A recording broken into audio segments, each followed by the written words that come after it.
But what you're getting at is you're helping them to see differently. You have that cognitive dissonance for, you show them the silky chickens and say, look, see, chickens. I'm sorry, I had to bring the chickens back in. So yeah, so we want to bring this back to this see, do, get model, and we've been really just bringing it up in different ways, like the way we see the world. It leads to the actions we have, and that gets the outcomes. So if we want to change the outcomes, we have to change the way we see it. Simple model, that's why I like it. So if we need to see women as leaders. We need to help ourselves change the paradigms for these girls and think very clearly about, we didn't have time here, but like, what is a leader to you? What can that be? In a home? Oh, you bet.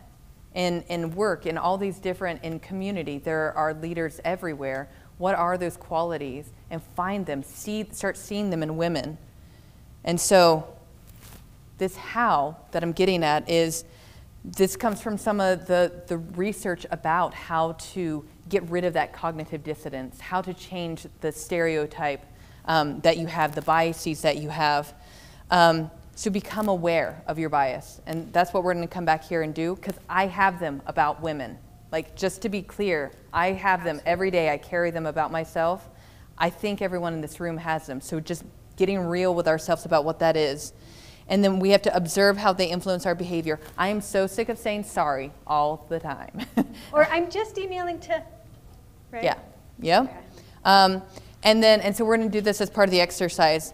And then open ourselves up. Like, this is the best thing that you can do to change the way you see the world. Like, yeah, the silkies, but you know what? It opens your eyes up to that chickens can look like all sorts of things, or women can look like all sorts of things. But if we only see them in the home, we're only going to imagine them there. That's where our concept stays. We don't go outside of it. And then raise the awareness. So what you were talking about. When you see this, you make it better. When we know better, we do better, right? Thanks, Oprah.